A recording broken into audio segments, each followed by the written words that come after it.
The lake had looked solid that morning, the kind of deceptive winter mirror that lies without shame, its surface glazed white and calm under a sky stretched thin and pale, like a held breath. And she had told herself it would be fine. Just a few steps, just enough to cross to the other side where the old cabin stood silent and half buried in snow, because she had crossed frozen lakes before, because the cold had been her companion longer than most people, because fear was something she had learned to keep folded and quiet inside her chest. But fear has a way of waking up when the world decides to test you, and the sound came first, not the scream, not the splash, but the crack, sharp and sudden like a rifle shot echoing across open land, the kind of sound that doesn't belong in silence, the kind that makes animals freeze and men turn their heads, and in that instant the ice beneath her boots gave up pretending and shattered outward,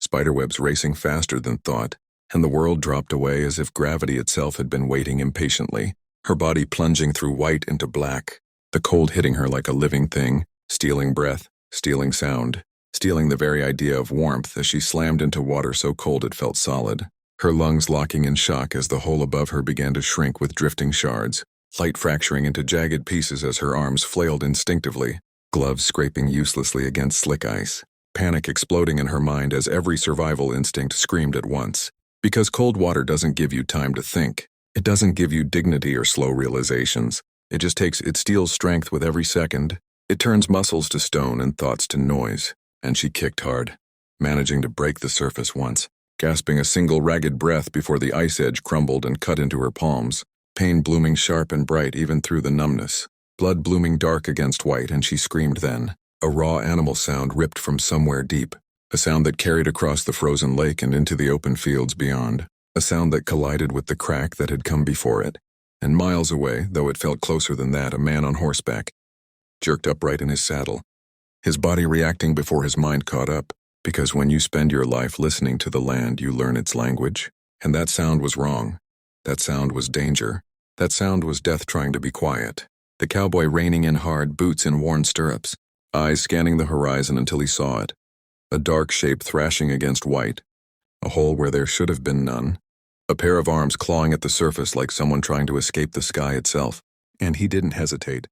didn't weigh risks or think about the ice beneath his own horse, because hesitation kills faster than cold ever could. He swung down, tying the reins without care, boots pounding snow as he ran, every step a gamble as the ice groaned beneath his weight, that same sharp cracking sound chasing him, warning him, daring him to stop. But he didn't. Because cowboys learn early that sometimes you don't get a second chance to do the right thing. And as he dropped flat to spread his weight, sliding the last few feet on his belly, he saw her eyes wide and wild, rimmed red with cold and terror, saw the way her movements were already slowing, saw the way the water dragged at her like hands pulling her under, and he shouted, words he wouldn't remember later, promises and commands tangled together, as he stretched out his arm,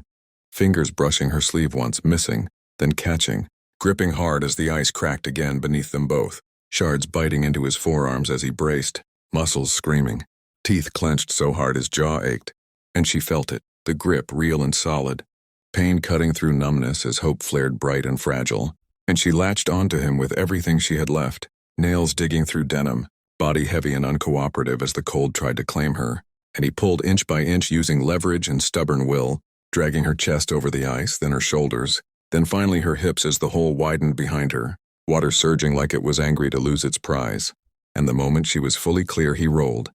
hauling her with him away from the weak spot, both of them gasping, shaking, the wind cutting like knives across soaked clothes, her teeth chattering so violently it sounded like breaking glass, eyes fluttering as consciousness threatened to slip.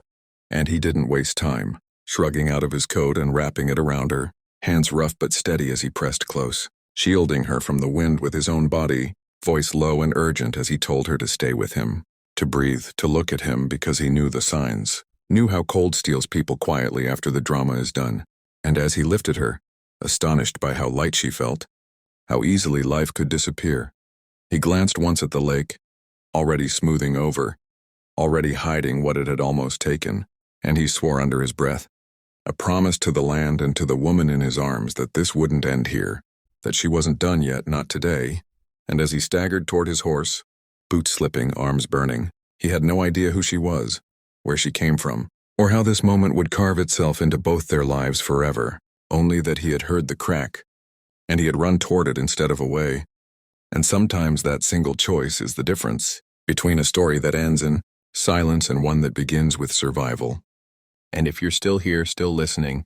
still holding your breath with her as the cold fights to pull her back under, then you won't want to miss what happens next, because Chapter 2 will test them both in ways the ice never could. So subscribe now, stay with this story, and don't miss the moment when survival turns into something far deeper.